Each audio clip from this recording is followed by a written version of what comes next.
Allah Subhanahu wa Ta'ala menganugerahi Nabi Yakub alaihissalam dengan banyak anak dari keempat istrinya, dan semua anak itu tumbuh menjadi cikal bakal suku-suku Bani Israel yang besar. Dari istri pertama, Laya, Nabi Yakub dikaruniai 6 putra: Lewi, Syamun, Yahuda, Raubin, Zabulan, dan Yazakir.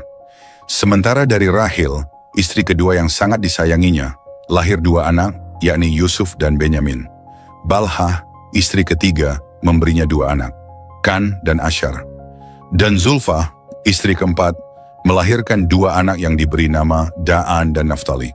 Keluarga Nabi Yakub alaihissalam berkembang besar dan hidup dalam kebersamaan, saling menjaga dan menghormati satu sama lain. Suatu hari ketika berkumpul dengan seluruh keluarganya, Nabi Yakub alaihissalam memberikan nasihat berharga, menyampaikan pesan yang syarat akan hikmah dan ketakwaan. Anak-anakku, ketahuilah bahwa segala nikmat ini datang dari Allah Subhanahu wa Ta'ala.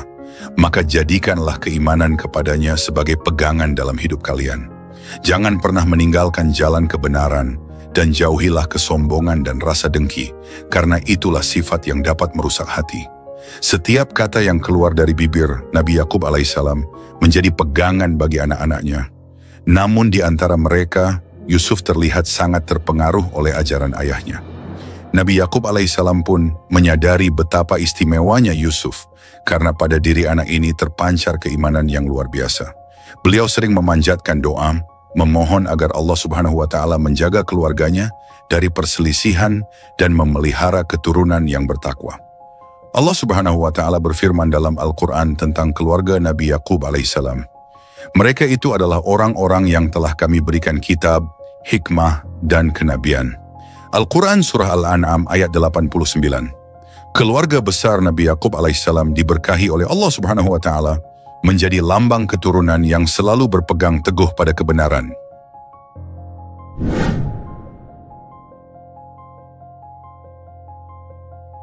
Nabi Yusuf alaihissalam, putra kesayangan Nabi Yakub alaihissalam, dianugerahi ketampanan dan budi pekerti yang luhur. Sebagai seorang remaja, ia sering membantu ayahnya dalam menggembala dan menunjukkan ketaatan serta kelembutan yang membuat hatinya dekat dengan Allah Subhanahu wa Ta'ala. Di suatu malam, Yusuf datang kepada ayahnya dengan wajah bercahaya dan senyum penuh makna. "Wahai ayah," panggil Yusuf penuh antusias. Nabi Yakub menoleh melihat putranya yang tampak bersemangat. "Ada apa, Yusuf?" Jawab Nabi Yakub lembut penuh perhatian. "Semalam aku bermimpi melihat sesuatu yang aneh dan menakjubkan. Aku melihat 11 bintang, matahari, dan bulan bersujud kepadaku," cerita Yusuf dengan mata berbinar-binar. Mendengar pengakuan ini, hati Nabi Yakub alaihissalam berdebar. Ia tahu mimpi seperti ini bukanlah mimpi biasa. Dalam Al-Quran, Allah Subhanahu wa Ta'ala mengisahkan mimpi Yusuf dalam surat Yusuf ayat 4. "Ingatlah ketika Yusuf berkata kepada ayahnya, 'Wahai ayahku, sesungguhnya aku bermimpi melihat 11 bintang, matahari, dan bulan. Kulihat semuanya sujud kepadaku.'" Al-Quran Surah Yusuf ayat 4. Nabi Yakub alaihissalam tersenyum penuh kasih. Ia meletakkan tangan lembut di bahu putranya, menatap matanya dengan dalam. "Yusuf, mimpi ini adalah tanda kebesaran dari Allah Subhanahu wa Ta'ala. Namun simpanlah mimpi ini untuk dirimu sendiri. Jangan ceritakan kepada saudara-saudaramu, sebab bisa menimbulkan rasa iri di hati mereka. Ketahuilah, setan adalah musuh yang nyata bagi manusia." Nasihat Nabi Yakub dengan bijak. Al-Quran Surah Yusuf ayat 5. Dengan penuh perhatian, Nabi Yakub mendekap anaknya Nabi Yusuf dan berkata lembut, "Anakku, ketahuilah bahwa Allah telah memilihmu dan akan memberikan hikmah kepadamu. Bersabarlah dan jangan sombong. Percayalah bahwa Allah Subhanahu wa Ta'ala akan menunjukkan jalan kepada mereka yang selalu menjaga keikhlasan hati." Yusuf mengangguk meski belum sepenuhnya mengerti, namun ia mempercayai ayahnya. Nabi Yakub sadar bahwa mimpi ini adalah petunjuk dari Allah Subhanahu wa Ta'ala, bahwa Nabi Yusuf akan menjadi seseorang yang istimewa dan mendapatkan peran besar dalam perjalanan hidupnya. Waktu berlalu dan cinta serta perhatian Nabi Yakub alaihissalam terhadap Nabi Yusuf alaihissalam semakin terlihat. Hal ini tidak luput dari pengamatan saudara-saudaranya yang merasa cemburu. Dalam hati mereka, mulai muncul prasangka dan bisikan iri yang terus menggema, membuat mereka semakin jauh dari kasih sayang kepada adik mereka. Kenapa ayah lebih menyayangi Yusuf daripada kita semua? Bukankah kita lebih kuat dan lebih tua? Ujar seorang dari saudara-saudaranya dengan nada kesal. Yang lain menambahkan, dia hanya anak kecil, namun ayah selalu memberinya perhatian khusus. Apa kita harus terus membiarkan ini? Rasa iri mereka semakin membara, hingga akhirnya mereka merencanakan sesuatu yang jahat. Kita harus menyingkirkannya. Hanya dengan begitu ayah akan benar-benar peduli kepada kita. Usul salah satu dari mereka dengan suara keras. Namun yang lain segera meredakan keinginan itu. Jangan bunuh dia. Kita bisa membuangnya ke dalam sumur di padang pasir dan biarkan ia ditemukan oleh para musafir yang melintas. Usul yang lain berharap usul ini diterima. Akhirnya mereka sepakat untuk membawa Nabi Yusuf ke padang gurun dan membuangnya ke dalam sumur. Dengan tipu muslihat, mereka mendatangi ayah mereka dan meminta izin untuk membawa Nabi Yusuf bermain di luar rumah. Wahai ayah, izinkan kami membawa Yusuf berjalan-jalan. Kami akan menjaganya dengan baik, kata salah seorang dari mereka dengan wajah meyakinkan. Nabi Yakub alaihissalam merasa ragu. Ia tahu betapa lemahnya Yusuf dibandingkan dengan saudara-saudaranya yang lebih tua. Aku khawatir kalian akan lengah dan Yusuf bisa saja dimakan oleh binatang buas di sana. Jawabnya dengan hati-hati. Namun mereka terus berusaha meyakinkan ayahnya hingga akhirnya Nabi Yakub memberikan izin.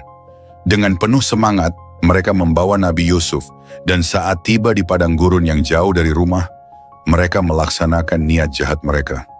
Allah Subhanahu wa Ta'ala berfirman tentang kejadian ini dalam Al-Quran. Maka ketika mereka membawanya, serta sepakat memasukkannya ke dasar sumur, mereka pun melaksanakan kesepakatan itu. Kami wahyukan kepadanya, engkau kelak pasti akan menceritakan perbuatan mereka ini kepada mereka, sedangkan mereka tidak menyadari. Al-Quran Surah Yusuf ayat 15. Saat Yusuf dilemparkan ke dalam sumur, ia menangis dan memanggil nama ayahnya dengan penuh kesedihan.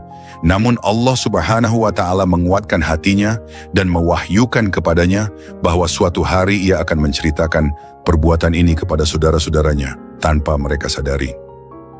Setelah membuang Nabi Yusuf ke dalam sumur, para saudaranya itu pulang ke rumah dengan pakaian yang sengaja dikotori dan penuh air mata buatan. Mereka membawa pakaian Nabi Yusuf yang telah mereka celupkan ke darah hewan untuk menipu ayah mereka. Wahai ayah, kata mereka berpura-pura sedih, kami pergi berlomba-lomba dan meninggalkan Yusuf di dekat barang-barang kami. Tiba-tiba serigala datang dan memangsanya. Kami bahkan tidak sempat menyelamatkannya. Al-Quran Surah Yusuf ayat 17. Nabi Yakub alaihissalam merasakan kepedihan mendalam. Namun di dalam hatinya, ia merasa ada sesuatu yang janggal. Nabi Yakub menatap pakaian Yusuf dan seketika itu ia menyadari bahwa serigala tidak mungkin memangsanya dengan keadaan baju yang utuh. Hatinya terguncang tapi ia tidak berkata apa-apa. Wahai anak-anakku, hatiku tahu kalian mungkin tidak berkata jujur. Namun aku hanya bisa bersabar dan memohon kepada Allah Subhanahu wa Ta'ala untuk memberikan kekuatan. Ujar Nabi Yakub dengan suara lemah. Dalam Al-Quran Allah berfirman, Yakub berkata, tidak demikian, hanya dirimu sendirilah yang memandang baik perbuatan buruk itu. Maka kesabaran yang baik itulah kesabaranku. Dan Allah sajalah tempat meminta pertolongan terhadap apa yang kamu ceritakan. Al-Quran Surah Yusuf ayat 18. Sejak hari itu, Nabi Yakub alaihissalam terus berdoa kepada Allah Subhanahu wa Ta'ala agar dapat melihat Yusuf kembali. Setiap malam ia menangis dan berdoa, berharap suatu hari Yusuf kembali kepadanya. Pandangannya semakin melemah karena kesedihan yang mendalam, namun keimanannya tidak pernah goyah. Di tengah kesedihan mendalam yang dirasakan Nabi Yakub, konon diceritakan bahwa ada seekor serigala yang lewat di padang pasir. Serigala itu melihat Nabi Yakub alaihissalam dan tampak bersimpati kepada Nabi yang tengah larut dalam kesedihan. Serigala itu menghampiri Nabi Yakub dan berkata, wahai hamba Allah, aku mendengar bahwa engkau kehilangan putramu dan engkau mengira bahwa aku yang memangsanya. Ketahuilah, aku tidak memakan anakmu, karena aku pun memiliki keluarga yang kucintai di kejauhan dan aku tidak ingin mengambil sesuatu yang bukan hakku. Nabi Yakub alaihi salam terkejut mendengar suara serigala yang tampak penuh belas kasih itu. Hatinya pun tersentuh. Bahkan seekor serigala memiliki kasih sayang kepada keluarganya. Sedangkan anak-anakku, Nabi Yakub alaihissalam pun tenggelam dalam tangis yang semakin dalam. Ia merasa betapa Allah Subhanahu wa Ta'ala menegurnya melalui tanda-tanda dari makhluk yang dianggap paling buas sekalipun. Kesedihannya semakin dalam, namun ia terus bersabar dan berpasrah kepada Allah Subhanahu wa Ta'ala. Ya Allah, Engkaulah yang maha mengetahui segalanya. Aku hanya berharap padamu untuk mempertemukanku kembali dengan Yusufku, bisik Nabi Yakub dalam doanya yang penuh kepasrahan. Dalam kisah Nabi Yakub dan Nabi Yusuf, Allah Subhanahu wa Ta'ala mengajarkan tentang kesabaran yang tak tergoyahkan di tengah ujian yang berat, serta tentang kepercayaan kepadanya meski dalam kegelapan yang tampak tak berujung. Meskipun belum bertemu Nabi Yusuf, Nabi Yakub tetap berpegang pada keimanannya bahwa Allah Subhanahu wa Ta'ala akan mengembalikan putranya di waktu yang telah ditentukannya. Kabar hilangnya Nabi Yusuf alaihissalam menyelimuti hati Nabi Yakub alaihissalam dengan duka yang tak tertanggungkan. Setiap hari, ia berdoa kepada Allah Subhanahu wa Ta'ala, memohon agar diberi kekuatan untuk tetap sabar. Meski dikelilingi oleh putra-putranya, Nabi Yakub merasa ada kekosongan yang mendalam di hatinya, seolah-olah sepotong jiwanya hilang bersama Nabi Yusuf. Ya Allah, rintihnya dalam doa-doa malam, Engkau maha tahu segalanya. Jika Yusuf masih hidup, lindungilah dia. Jika dia telah tiada, maka berikan aku kesabaran yang cukup untuk merelakannya. Hari demi hari berlalu, dan kesedihan Nabi Yakub tak kunjung mereda. Setiap kali mengingat Yusuf, hatinya pedih dan air matanya tak dapat dibendung. Hingga akhirnya kesedihan itu begitu mendalam dan tak tertahankan, sehingga matanya kehilangan penglihatannya. Di dalam Al-Quran, Allah Subhanahu wa Ta'ala menyebutkan kesedihan Yakub dalam firman-Nya. Dan Yakub berpaling dari mereka anak-anaknya. Seraya berkata, aduhai duka citaku terhadap Yusuf, dan kedua matanya menjadi putih buta karena kesedihan yang mendalam. Dia menahan amarahnya terhadap anak-anaknya. Al-Quran Surah Yusuf ayat 84. Putra-putranya menyaksikan kesedihan ini, namun hati mereka belum lunak untuk mengakui perbuatan mereka. Mereka berkata dengan nada yang tidak simpatik, bukankah engkau telah berjanji untuk bersabar, ayah? Sampai kapan engkau akan terus mengingat Yusuf? Nabi Yakub alaihissalam menjawab dengan tegas, aku hanya mengeluhkan kesedihanku kepada Allah. Aku tahu apa yang kalian tidak tahu. Al-Quran Surah Yusuf ayat 86. Ia masih yakin bahwa Allah Subhanahu wa Ta'ala akan mempertemukannya kembali dengan Yusuf di waktu yang telah ditetapkan. Sahabat umat Muslim, sebelum kita masuk ke kisah utamanya, kami mohon agar Anda menonton video ini hingga akhir, supaya tidak terjadi kesalahpahaman. Jangan lupa untuk memberikan like, subscribe, dan tinggalkan komentar jika ada yang perlu diluruskan dari kisah kali ini. Bismillah, mari kita mulai kisahnya.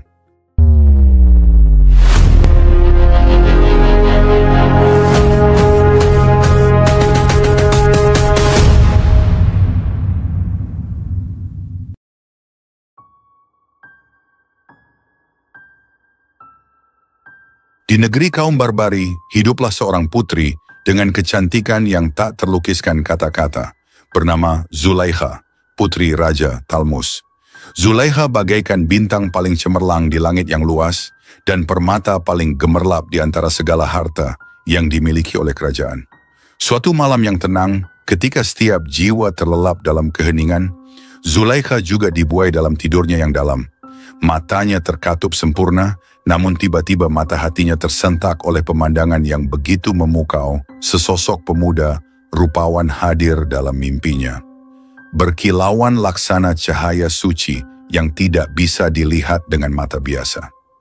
Hanya dengan senyuman lembut, pemuda itu berhasil menembus sanubari Zulaikha. Senyuman yang, meskipun singkat, membuat Zulaikha seketika terjerat dalam jerat cinta yang dalam. Bayangan itu kemudian lenyap seketika, meninggalkan Zulaikha yang terbangun dalam keadaan mabuk cinta yang begitu hebat. Sejak saat itu, Zulaikha berubah. Ia sering termenung, merindukan setiap malam untuk kembali bertemu sosok pemuda yang telah memikat hatinya. Rasa cinta yang tak terbalas membuatnya sering menangis, merenung dalam derita yang tak terkatakan. Hingga suatu malam sosok indah itu kembali menyelimuti mimpinya. Suara lembut pemuda tersebut akhirnya membisikkan, "Aku adalah wazir agung dari Mesir dan Mesir adalah kediamanku." Hati Zulaikha bergetar mendengar suara itu dan ia pun bangun dari mimpinya dengan harapan yang semakin mendalam. Kesedihan Zulaikha semakin mendalam dan wajahnya yang dahulu bersinar merah meranum kini tampak layu, seperti tulip kuning yang menguncup kehilangan keindahannya. Setiap hari ia termenung, terkurung dalam rindu yang tak berujung. Raja Talmus, ayahnya, merasa kehabisan cara melihat putrinya yang terus merana, dan akhirnya memutuskan untuk mencari jalan terakhir. Ia mengirim utusan ke negeri Mesir, berharap dapat bertemu dengan Wazir Agung, sosok yang Zulaikha dambakan. Tak disangka, Wazir Agung Mesir begitu terkejut dan bahagia menerima utusan dari negeri barbari itu. Dia tak pernah membayangkan bahwa seorang putri, cantik dari negeri yang jauh datang, membawa lamaran kepadanya. Dengan penuh semangat, Wazir Agung segera mengirimkan serombongan besar untuk menjemput sang putri ke Mesir, membayangkan seorang bidadari yang segera akan menjadi pendamping hidupnya. Kabar ini disampaikan kepada Zulaikha, dan ayahnya pun bersiap untuk mengantar putrinya ke negeri Mesir. "Putriku," ucap Raja Talmus dengan lembut, "inilah saat yang kau nanti-nantikan. Mesir menunggumu, dan Wazir Agung akan menjadi suamimu." Zulaikha dengan wajah cerah yang lama tak terlihat, berseri-seri dan bersiap dengan penuh semangat. Di dalam hatinya, ia berbisik, "Akhirnya, aku akan bertemu dengan dia yang selalu hadir dalam mimpiku." Namun, dalam keceriaannya, ia belum menyadari bahwa perjalanan ini hanyalah babak pertama dari perjalanan panjang dan penuh liku. Bayangannya tentang Wazir Agung yang sempurna, yang muncul dalam mimpinya, bukanlah sosok yang akan ditemuinya. Setibanya di Mesir, Zulaikha disambut dengan megah. Para pengiring dari istana Wazir Agung, gadis-gadis cantik dan pemuda-pemuda tampan yang rapi dan bersih, menyambutnya dengan hormat. Pernikahan segera digelar, diselimuti kemewahan dan gemerlapnya istana Mesir. Zulaikha merasa kebahagiaan memuncak di hatinya. Namun hatinya belum sepenuhnya tenang. Masih ada ketakutan kecil yang mengintip di balik harapan besarnya. Akhirnya, tibalah saat untuk bertemu dengan Wazir Agung, sang suami yang selama ini ia dambakan. Dengan hati berdebar-debar, Zulaikha menuju ke tempat di mana ia akan menatap wajahnya. Dalam kegugupannya, ia meminta inangnya untuk membuatkan lubang kecil pada rajutan di jendela, berharap dapat mengintip wajah yang telah memenuhi mimpinya selama ini. Perlahan Zulaikha menunduk dan mengintip. Namun seketika itu juga, hatinya hancur. Matanya terpaku pada sosok yang sama sekali asing. Sosok yang tak mirip dengan bayangan dalam mimpinya.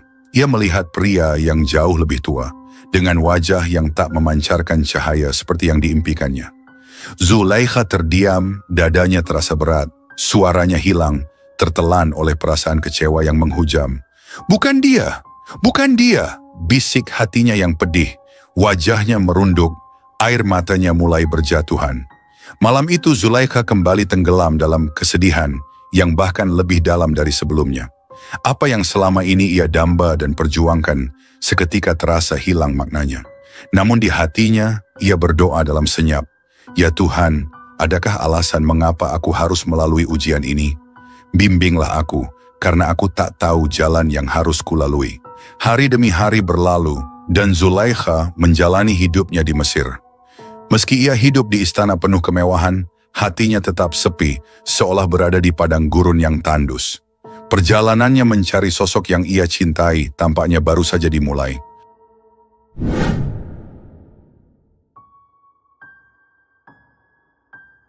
Di dasar sumur yang dingin dan gelap, Nabi Yusuf alaihissalam adalah seorang anak muda dengan wajah tampan bercahaya, duduk terdiam.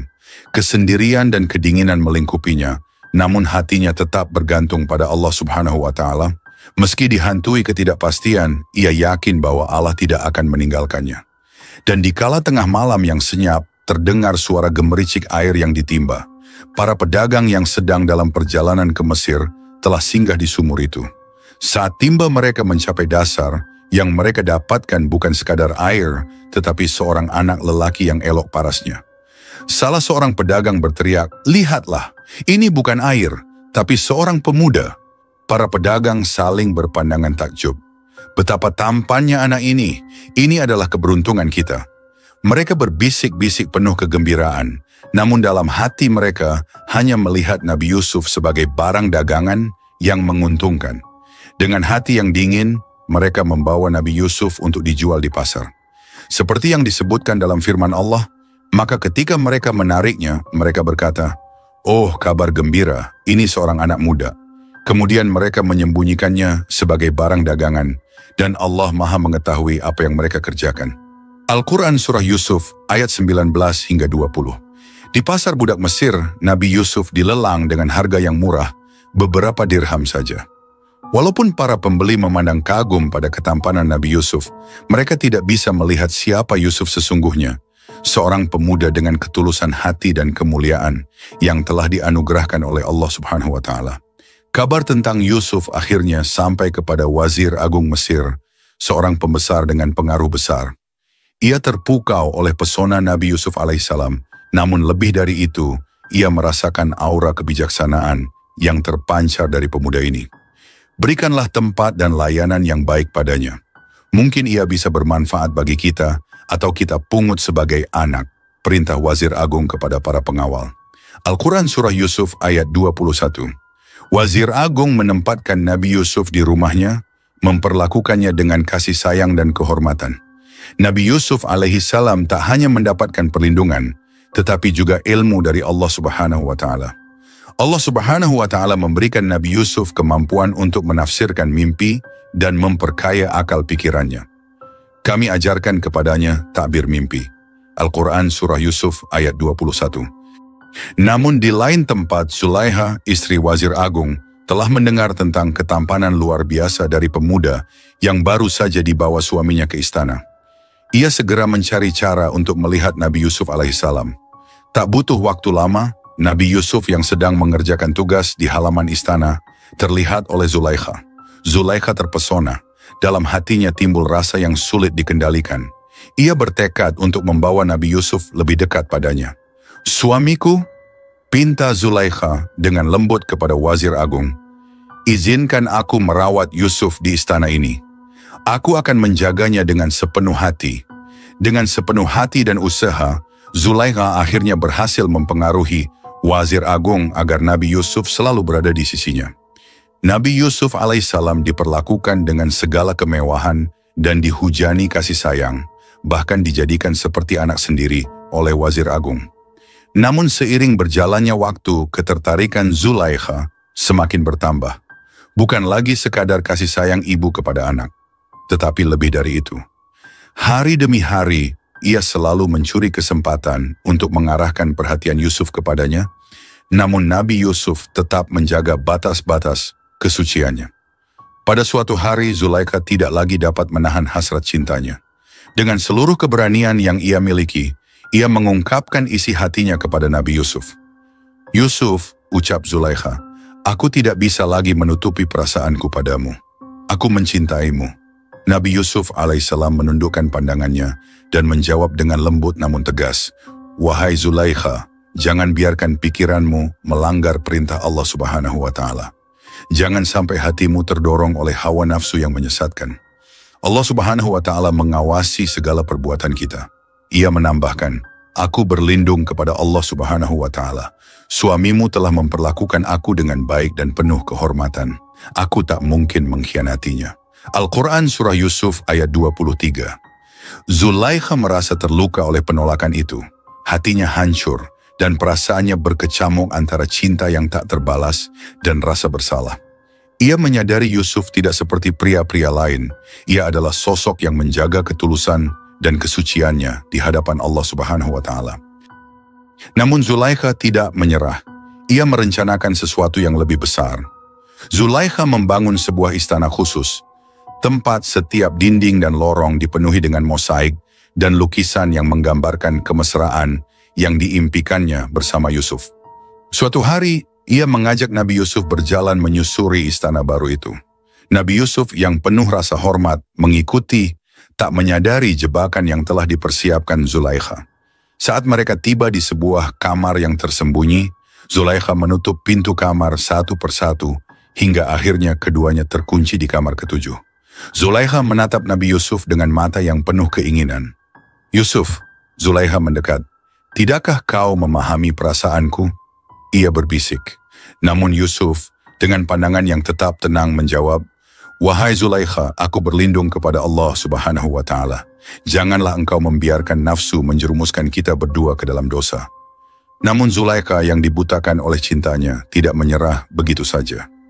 Nabi Yusuf pun hampir terperangkap dalam situasi yang membuatnya hampir kehilangan kendali, hingga pandangannya terjatuh pada sebuah berhala kecil yang tersembunyi di balik tirai kamar Zulaikha. Yusuf pun menjerit, "Wahai Zulaikha, jika engkau malu terlihat oleh patung tak bernyawa, tidakkah aku seharusnya lebih malu pada Allah yang melihat segala sesuatu?" Merasa tidak bisa lagi berada di tempat itu, Nabi Yusuf berlari meninggalkan Zulaikha. Namun Zulaikha, dalam keadaan terluka dan amarah, segera mengejar Yusuf dan menarik bajunya hingga sobek di bagian belakang. Nabi Yusuf berlari melewati pintu-pintu yang ajaibnya. Terbuka seakan-akan Allah Subhanahu wa Ta'ala membantunya meloloskan diri dari cobaan itu. Namun begitu mereka mencapai pintu terakhir, Wazir Agung tiba-tiba muncul. Zulaikha dalam kecemasan bahwa Yusuf akan membocorkan segalanya, justru berpura-pura menangis dan berteriak, "Wahai suamiku, Yusuf berusaha memperkosaku." Wazir Agung terdiam mendengar tuduhan itu. Namun Nabi Yusuf yang merasa tak bersalah memandang dengan penuh keyakinan, "Aku tidak bersalah. Zulaikha lah yang mencoba memaksaku." Dalam kebingungan itu, seorang saksi dari keluarga Zulaikha akhirnya mengusulkan, jika baju Yusuf robek di bagian depan, maka dia yang bersalah. Namun jika bajunya robek di bagian belakang, maka Zulaikha lah yang berdosa. Al-Quran Surah Yusuf ayat 26 hingga 27. Ketika Wazir Agung memeriksa baju Nabi Yusuf dan menemukan sobeknya ada di belakang, ia pun menyadari bahwa Nabi Yusuf tidak bersalah dan istrinya lah yang telah berbuat dosa. Wazir Agung menatap Zulaikha dengan kemarahan yang terpendam. Namun sebagai seorang bangsawan, ia tahu bahwa ia harus menjaga nama baik keluarganya. Dengan suara rendah namun tegas, ia berkata, "Aku tidak ingin hal ini tersebar. Biarlah Yusuf tinggal di sini dan masalah ini tidak perlu dibahas lagi." Zulaikha yang malu dan terluka pun terdiam, menyadari bahwa Yusuf telah selamat berkat pertolongan Allah Subhanahu wa Ta'ala. Meski demikian, Nabi Yusuf harus menanggung akibat fitnah itu, dan akhirnya ia ditahan di penjara untuk menjaga nama baik keluarga istana. Dalam kesendiriannya, Nabi Yusuf berdoa dengan khusyuk, memohon agar Allah Subhanahu wa Ta'ala tetap bersamanya dan menolongnya dari segala fitnah yang menimpa.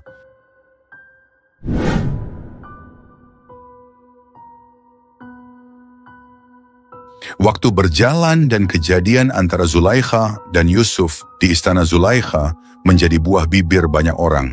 Zulaikha pun merasa panas. Zulaikha ingin menunjukkan pada wanita-wanita bangsawan yang selama ini merendahkannya tentang budak yang telah membuatnya mabuk kepayang, siapa Yusuf yang membuatnya hilang ingatan. Para wanita di kota itu berkata, istri Wazir Agung menggoda pelayannya untuk menaklukkannya. Pelayannya benar-benar membuatnya mabuk cinta. Kami benar-benar memandangnya dalam kesesatan yang nyata. Al-Quran Surah Yusuf ayat 30. Zulaikha pun menggelar pesta. Di tengah pesta, Nabi Yusuf diperintahkan oleh Zulaikha untuk keluar menemui tamu-tamunya. Seketika wanita-wanita tersebut bagaikan terbang di surga, sampai mereka mengiris tangan mereka sendiri dengan pisau apel yang ada di tangannya. Maka ketika dia istri Wazir Agung mendengar cercaan mereka, dia mengundang wanita-wanita itu dan menyediakan tempat duduk bagi mereka. Dia memberikan sebuah pisau kepada setiap wanita untuk memotong-motong makanan. Dia berkata kepada Yusuf, "Keluarlah, tampakkanlah dirimu kepada mereka." Ketika wanita-wanita itu melihatnya, mereka sangat terpesona dengan ketampanannya. Dan mereka tanpa sadar melukai tangannya sendiri seraya berkata, "Maha sempurna Allah, ini bukanlah manusia. Ini benar-benar seorang malaikat yang mulia." Al-Quran Surah Yusuf ayat 31. Semua histeris dan kejadian setelah mereka melihat Nabi Yusuf jadi lebih menggemparkan. Ada wanita yang tak kuasa menahan jiwanya ketika melihat Nabi Yusuf. Ada yang langsung kehilangan akal sehatnya. Ada pula yang terjerat cinta seperti Zulaikha. Keadaan jadi kacau balau. Melihat itu Zulaikha pun berkata, "Itulah dia orang yang kamu cela aku karena tertarik kepadanya, dan sesungguhnya aku telah menggoda dia untuk menundukkan dirinya kepadaku, akan tetapi dia menolak. Dan sesungguhnya jika dia tidak mentaati apa yang aku perintahkan kepadanya, niscaya dia akan dipenjarakan, dan dia akan termasuk golongan orang-orang yang hina." Al-Quran Surah Yusuf ayat 32. Nabi Yusuf alaihissalam pun berdoa kepada Allah Subhanahu wa Ta'ala, "Wahai Tuhanku, penjara lebih aku sukai daripada memenuhi ajakan mereka kepadaku. Dan jika tidak, engkau hindarkan daripadaku tipu daya mereka. Tentu aku akan cenderung untuk memenuhi keinginan mereka. Dan tentulah aku termasuk orang-orang yang bodoh." Al-Quran Surah Yusuf ayat 33. Di saat inilah Zulaikha yang semakin putus asa mendapatkan Yusuf menikam si tercinta dengan pisaunya. Zulaikha kemudian meminta wazir agung untuk memenjarakan Nabi Yusuf akibat kekacauan yang terjadi. Wazir agung setuju dan Nabi Yusuf pun kemudian menempati ruang yang sama sekali tidak sepadan dengan karunia Allah Subhanahu wa Ta'ala yang melekat pada dirinya. Nabi Yusuf lebih rela masuk penjara daripada bermaksiat kepada Allah Subhanahu wa Ta'ala dan memenuhi ajakan para wanita itu. Dan Allah Subhanahu wa Ta'ala pun mengabulkan permohonan Nabi Yusuf alaihissalam dan menghindarkannya dari tipu daya mereka.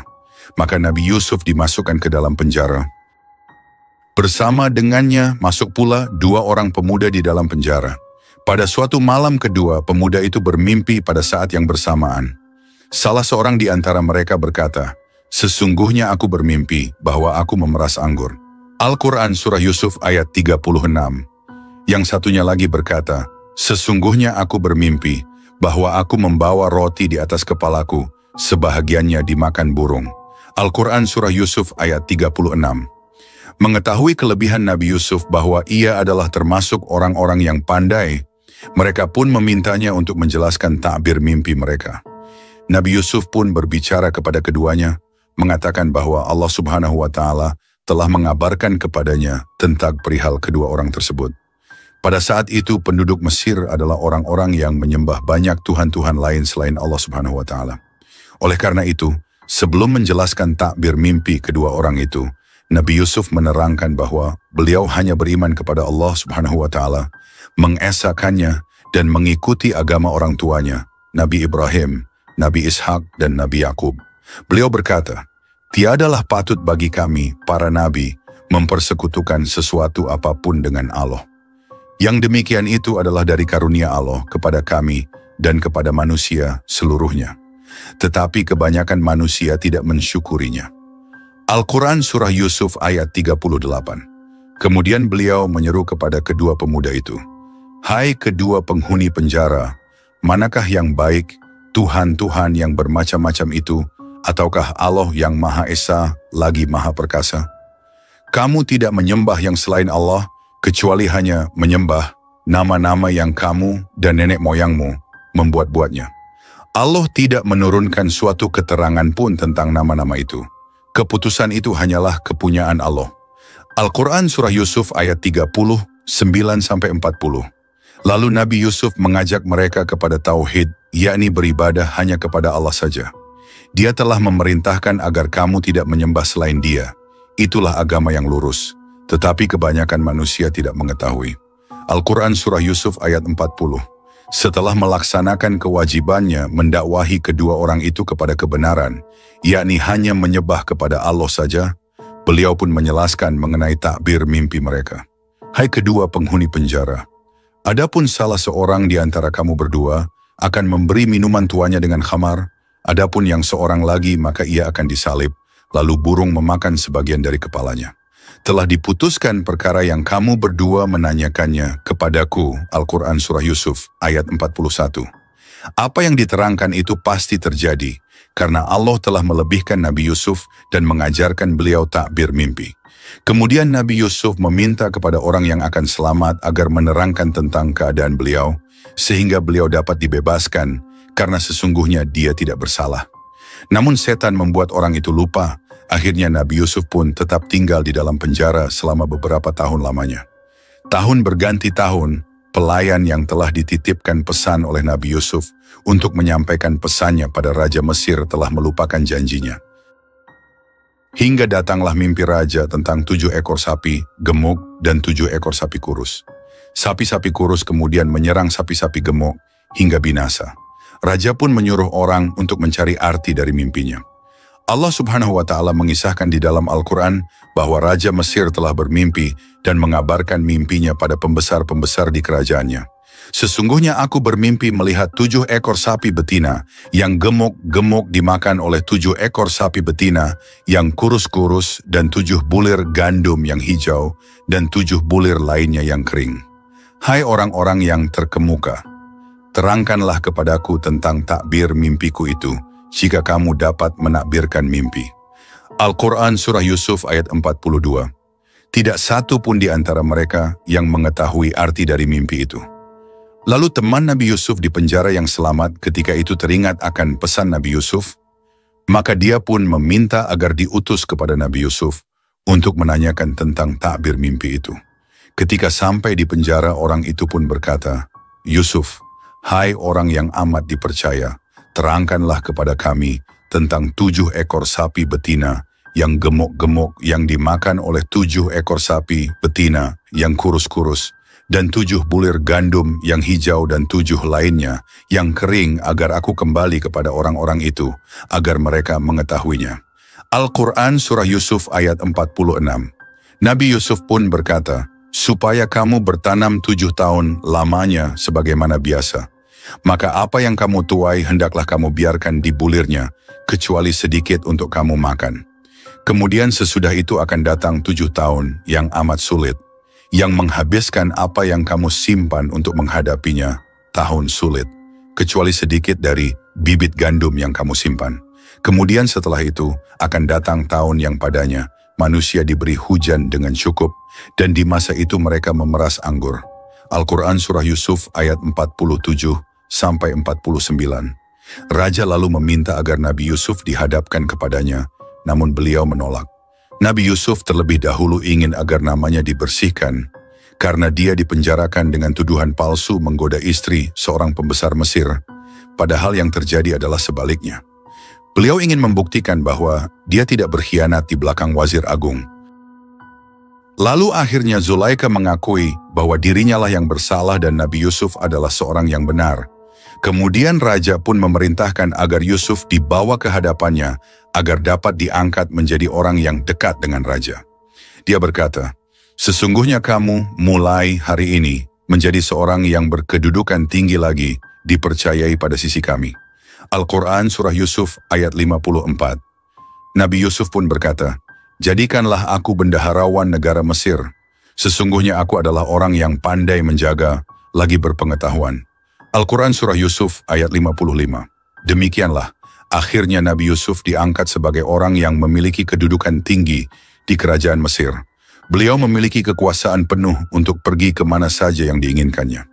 Itulah balasan Allah Subhanahu wa Ta'ala kepada orang-orang beriman yang berbuat baik dan bertakwa kepada Allah Subhanahu wa Ta'ala. Berbeda dengan keadaan Zulaikha sekarang, hartanya yang ada di peti penyimpanan telah dia habiskan untuk siapa saja yang datang kepadanya membawakan kabar Nabi Yusuf. Hingga akhirnya ia menjadi wanita yang miskin, pipinya rapuh oleh usia, tubuhnya membungkuk menahan cinta dan penderitaan. Tatapannya pun mulai kabur oleh air mata. Namun cinta Zulaikha tak pernah padam. Dengan sisa-sisa uangnya, Zulaikha membangun gubuk di pinggir jalan yang sering dilewati Wazir Agung Yusuf. Di sanalah ia juga mendapatkan hidayah dari Allah Subhanahu wa Ta'ala untuk segera menyembah hanya pada Allah Subhanahu wa Ta'ala yang Maha Agung. Di setiap doanya ia selalu berharap agar ia dapat kembali menemui Yusuf. Tak jarang ia mendapat ejekan dari anak-anak kecil mengenai keberadaan Nabi Yusuf. Penderitaan begitu panjang dirasakan Zulaikha, hingga suatu ketika Allah Subhanahu wa Ta'ala mendengar doa Zulaikha. Rombongan Nabi Yusuf melewati rumah Zulaikha, dan terdengarlah doa yang dipanjatkan oleh Zulaikha. Nabi Yusuf pun terkesan. Ia segera meminta pada pelayannya untuk menjemput siapa gerangan wanita yang tengah memanjatkan doa tersebut. Ketika akhirnya Nabi Yusuf dan Zulaikha dipertemukan kembali di istana, Waktu seolah berhenti. Nabi Yusuf dengan keteduhan wajahnya yang penuh cahaya berdiri di hadapan wanita yang lusuh, namun tatapannya memancarkan cinta yang telah teruji. Nabi Yusuf tak mengenali Zulaikha. Bertahun-tahun telah berlalu sejak kejadian di istana Mesir dulu, dan waktu telah mengubah Zulaikha menjadi sosok tua yang ringkih. Namun, mata Zulaikha yang kabur oleh usia kini kembali berbinar. Dengan suara yang lembut namun menggetarkan, ia berusaha menyentuh ingatan Nabi Yusuf. "Yusuf," ucapnya pelan, "aku ini adalah wanita yang dahulu pernah mencintaimu bahkan sebelum kita bertemu. Bayanganmu telah menyentuh mimpiku, dan di setiap malam, aku terjaga dalam pengabdian hati dan doaku hanya untukmu." Nabi Yusuf alaihissalam memandangnya dengan raut terenyuh. Melihat sekilas bayangan pengorbanan yang telah Zulaikha lalui, teringat kembali masa-masa yang penuh cobaan bagi keduanya. Dengan penuh kasih, Nabi Yusuf mengangkat tangannya dan menyentuh wajah Zulaikha yang sudah mulai dihiasi kerut-kerut waktu. "Zulaikha," katanya lembut, "jika cinta yang tulus itu ada, maka kau telah menampakkan kepadaku bagaimana cinta yang abadi. Doamu tak pernah lelah mengetuk pintu langit, dan sekarang Allah Subhanahu wa Ta'ala telah mempertemukan kita."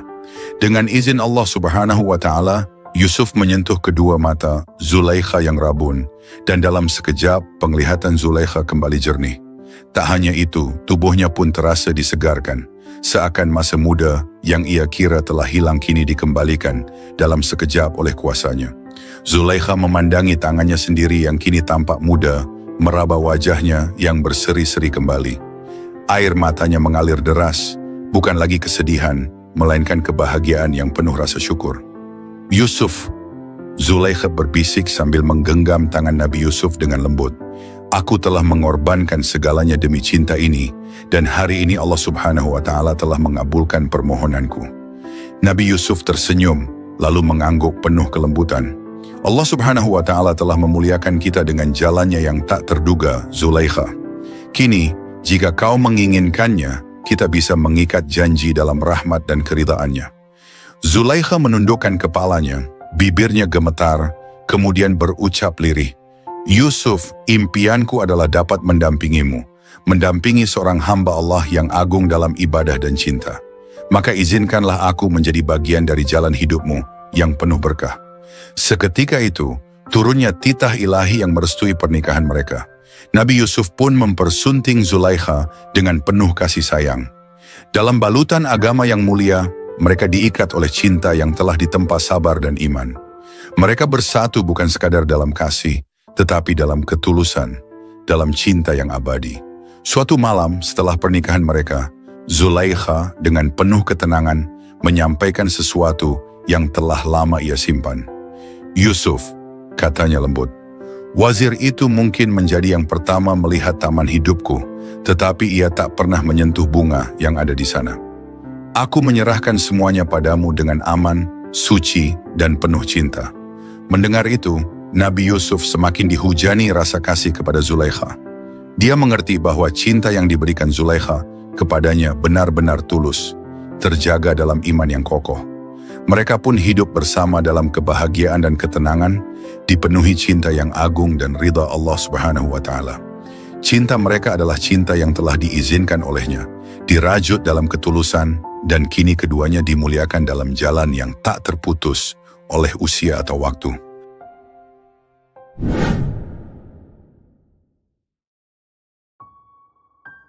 Setelah diangkat menjadi bendaharawan Mesir, Nabi Yusuf pun mengatur negeri tersebut untuk menghadapi masa-masa sulit sebagaimana yang dijelaskannya dari mimpi sang raja. Selama 7 tahun, rakyat Mesir menanam dan mendapatkan hasil panen yang melimpah. Sebagian dimakan dan sebagian besar disimpan untuk persiapan menghadapi musim paceklik selama 7 tahun ke depan. 7 tahun kemudian, musim paceklik terjadi di mana-mana. Banyak yang berdatangan ke Mesir karena negeri ini menyimpan perbekalan yang cukup, hasil panen dari tahun-tahun sebelumnya. Maka saudara-saudara Nabi Yusuf pun datang ke Mesir untuk menukarkan benda-benda milik mereka dengan bahan makanan untuk menghidupi keluarga mereka. Ketika bertemu mereka, Nabi Yusuf langsung mengenali saudara-saudaranya, sedangkan mereka tidak mengenali beliau. Lalu Nabi Yusuf pun memenuhi kebutuhan mereka dan berkata, "Bawalah kepadaku saudaramu yang seayah dengan kamu, Benyamin. Tidakkah kamu melihat bahwa aku menyempurnakan sukatan dan aku adalah sebaik-baik penerima tamu?" Al-Quran Surah Yusuf ayat 59. Nabi Yusuf sangat ingin agar mereka kembali lagi tahun depan bersama saudaranya Benyamin untuk melepas rindu. Bahkan beliau menakut-nakuti mereka tidak akan memberikan bahan makanan lagi jika tidak membawa saudaranya. Lalu saudara-saudara Nabi Yusuf pun pulang kembali ke Palestina dan mengabarkan kepada ayah mereka. Nabi Yakub tidak ingin melepaskan Benyamin karena masih teringat akan perlakuan mereka terhadap Nabi Yusuf. Namun akhirnya beliau pun mengizinkannya setelah mengambil janji dari mereka dengan Allah Subhanahu wa Ta'ala sebagai saksinya. Maka pada tahun berikutnya, mereka pun kembali ke Mesir bersama Benyamin. Ketika mereka masuk ke tempat Nabi Yusuf, beliau pun membawa Benyamin dan memberitahukan secara diam-diam kalau dia adalah Yusuf saudaranya. Lalu Nabi Yusuf pun membuat siasat agar dapat menahan Benyamin bersamanya. Setelah menyiapkan bahan makanan bagi saudara-saudaranya, beliau memerintahkan pengawalnya memasukkan takaran raja ke dalam karung Benyamin. Kemudian berteriaklah seseorang, "Hai kafilah, sesungguhnya kalian adalah orang-orang yang mencuri."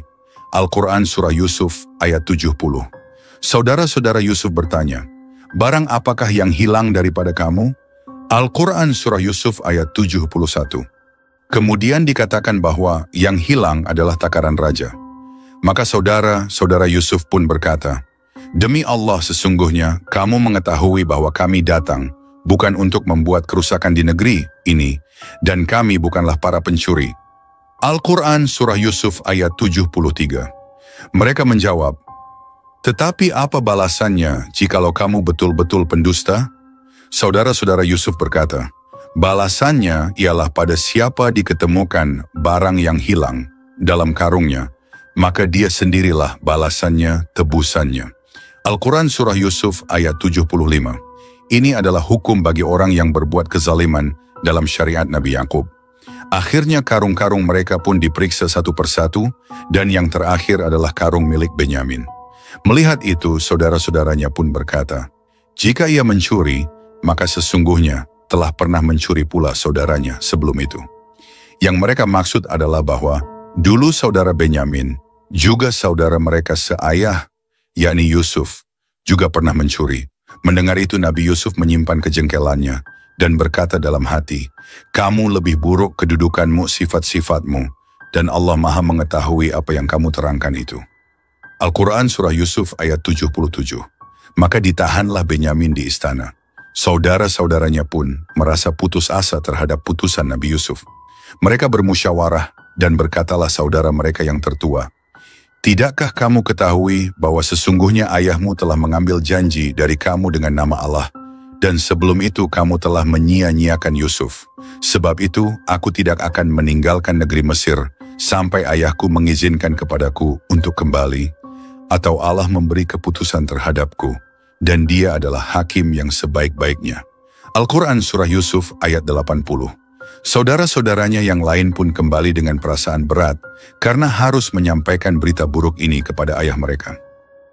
Ketika sampai kepada ayahnya, mereka menceritakan apa yang terjadi, berusaha meyakinkan ayah mereka bahwa yang terjadi adalah di luar kehendak mereka, dan bahwa mereka adalah orang-orang yang benar. Nabi Yakub tidak percaya bahwa Benyamin telah mencuri karena ia tidak mempunyai sifat yang tercela.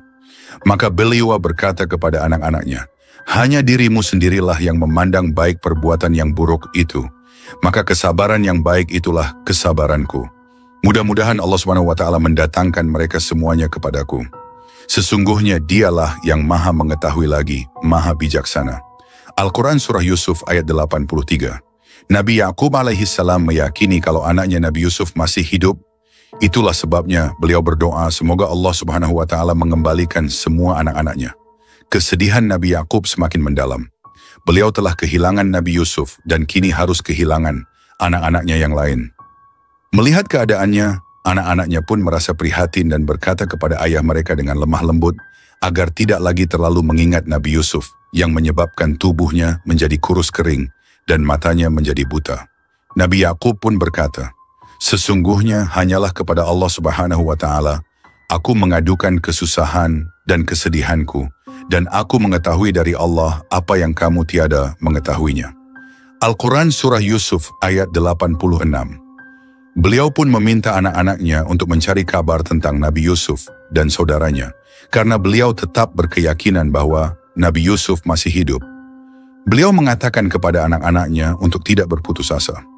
Beliau berkata, "Hai anak-anakku, pergilah kamu, maka carilah berita tentang Nabi Yusuf dan saudaranya, dan jangan kamu berputus asa dari rahmat Allah Subhanahu wa Ta'ala.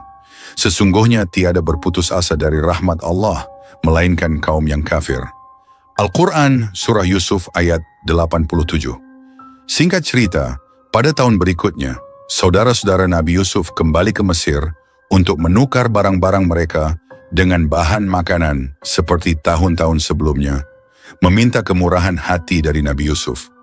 Nabi Yusuf pun berkata, "Apakah kamu mengetahui kejelekan apa yang telah kamu lakukan terhadap Yusuf dan saudaranya ketika kamu tidak mengetahui akibat perbuatanmu itu?" Al-Quran Surah Yusuf ayat 89. Saudara-saudaranya pun terkejut. Mereka baru menyadari bahwa yang berdiri di hadapan mereka adalah saudara mereka, Yusuf, yang pernah mereka buang ke dasar sumur. Seolah ingin meyakinkan diri mereka pun bertanya, "Apakah kamu ini benar-benar Yusuf?" Yusuf menjawab, "Akulah Yusuf dan ini saudaraku Benyamin. Sesungguhnya Allah telah melimpahkan karunia-Nya kepada kami. Sesungguhnya barang siapa yang bertakwa dan bersabar, maka sesungguhnya Allah tidak menyia-nyiakan pahala orang-orang yang berbuat baik." Al-Quran Surah Yusuf ayat 90. Saudara-saudara Nabi Yusuf pun mengakui kelebihan yang Allah berikan kepada beliau dan mengakui kesalahan-kesalahan mereka.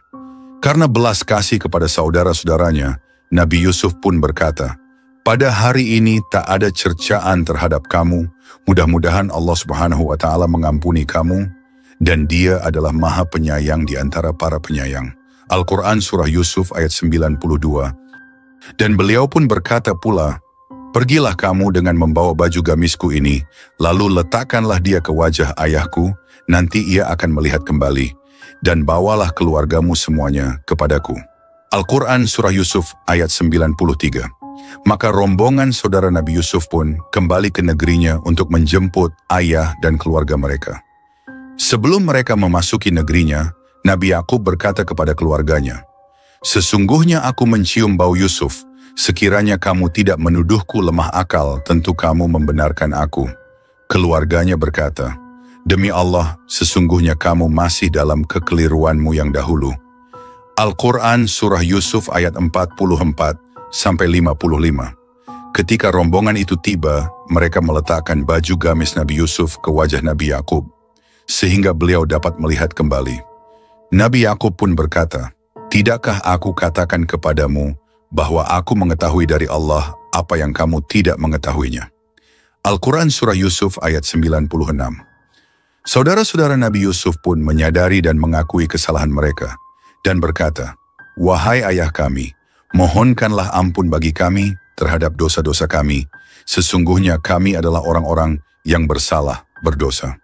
Al-Quran Surah Yusuf ayat 97.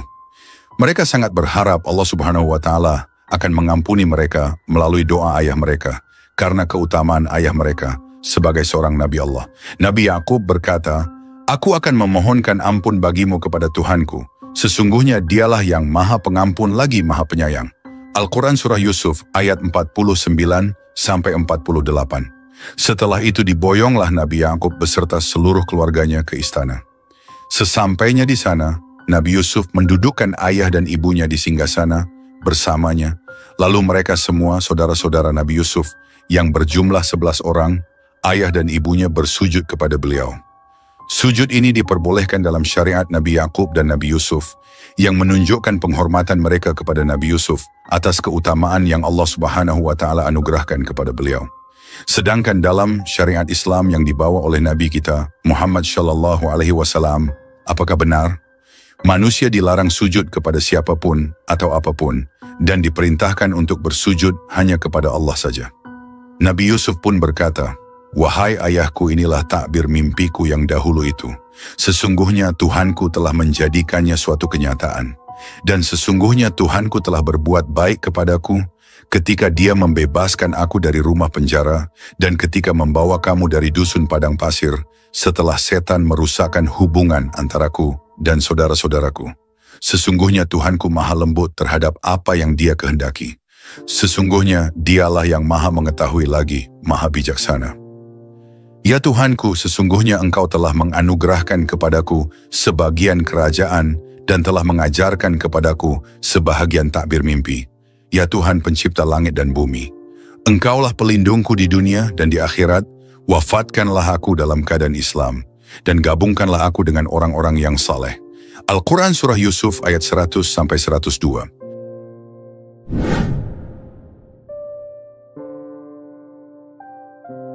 Setelah Allah Subhanahu wa Ta'ala menyatukan Nabi Yusuf alaihissalam dan Zulaikha dalam ikatan pernikahan yang suci, mereka diberkahi dengan keturunan. Pernikahan Nabi Yusuf dan Zulaikha dikaruniai 2 putra yang menjadi penerus keturunan mereka, Afrayin dan Mansa. Anak-anak ini adalah anugerah Allah Subhanahu wa Ta'ala dan cerminan dari cinta yang tulus antara Nabi Yusuf dan Zulaikha yang telah melewati berbagai ujian demi iman dan kesetiaan. Afrayin dan Mansa tumbuh dalam asuhan dan teladan Nabi Yusuf, sosok yang penuh kebijaksanaan dan kasih sayang. Didikan Nabi Yusuf yang dilandasi iman dan ketaatan kepada Allah Subhanahu wa Ta'ala menjadi dasar kuat bagi anak-anaknya untuk menjalani kehidupan yang juga penuh berkah. Dalam keluarga kecil itu, keturunan Nabi Yusuf berkembang, membawa nilai-nilai keimanan dan ketakwaan yang diwarisi dari kakek mereka, Nabi Yakub, dan keluarga besar yang penuh berkah. Seiring berjalannya waktu, Nabi Yusuf semakin mendekat kepada Rabb-Nya di puncak keimanan dan ketakwaan. Kedalaman cintanya pada Allah Subhanahu wa Ta'ala adalah ketenangan dan keindahan hidupnya. Namun, Zulaikha yang setia di sisinya merasakan ada satu rasa kehilangan yang akan segera hadir. Ia tahu waktunya bersama Nabi Yusuf takkan lama lagi. Dalam hati ia mencoba menerima, tapi setiap kali ia merenungi hari-hari tanpa Nabi Yusuf, dadanya terasa sesak. Saat hari perpisahan itu akhirnya tiba, Zulaikha tak kuasa menahan air matanya. Ia menggenggam tangan Nabi Yusuf, yang kini berbaring dengan tenang di pembaringan terakhirnya. Dengan suara gemetar, Zulaikha berbisik, "Yusuf, engkau adalah cahayaku. Siapa yang bisa mengerti betapa besar cintaku selain Dia yang telah menciptakannya dalam hatiku?" Nabi Yusuf tersenyum lemah, menatap wajahnya dengan lembut. "Zulaikha," katanya penuh kasih, "cinta kita adalah anugerah Allah Subhanahu wa Ta'ala, dan padanya jua cinta ini akan kembali. Kita mungkin terpisah di dunia, tapi Allah Subhanahu wa Ta'ala akan menyatukan kita dalam kebahagiaan yang tak pernah berakhir." Setelah Nabi Yusuf wafat, Zulaikha sering mengunjungi pusaranya yang sederhana, tak bertanda, namun di sanalah cintanya menetap. Ratapannya menyayat hati, suaranya merintih dalam kesedihan yang tak tertahan. Ia merasa sepi tanpa sang kekasih, hidupnya terasa berat seakan tak ada lagi makna. Pada malam yang sunyi, di atas pusara Nabi Yusuf, Zulaikha memohon kepada Allah Subhanahu wa Ta'ala agar dipersatukan kembali dengan Nabi Yusuf di dunia yang kekal. Allah Subhanahu wa Ta'ala yang maha pengasih dan maha mengetahui ketulusan cinta Zulaikha pun memanggil jiwanya. Dalam keheningan, nyawa Zulaikha disambut dengan lembut dan ia pun wafat dengan damai di atas pusara kekasihnya. Demikianlah kisah cinta Nabi Yusuf dan Zulaikha, cinta yang suci, yang tumbuh dalam ketulusan dan sabar. Allah Subhanahu wa Ta'ala mengangkat keduanya, mempertemukan mereka di dunia, lalu mengaruniakan pertemuan abadi di akhirat. Cinta sejati mereka tak hanya indah di dunia, namun bersemi dalam keridaan Allah Subhanahu wa Ta'ala yang abadi.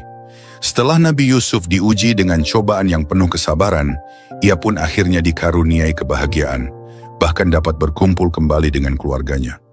Kisah ini mengajarkan bahwa ketulusan, keimanan, dan kesabaran akan membawa kita pada puncak kemuliaan dan ketenangan. Setiap cinta yang disandarkan kepada Allah Subhanahu wa Ta'ala akan terus hidup, bahkan setelah kematian. Semoga kita dapat mengambil pelajaran dari kisah Nabi Yusuf alaihissalam bahwa hidup dengan cinta dan keteguhan iman adalah jalan menuju kebahagiaan sejati. Akhir kata, wassalamualaikum warahmatullahi wabarakatuh.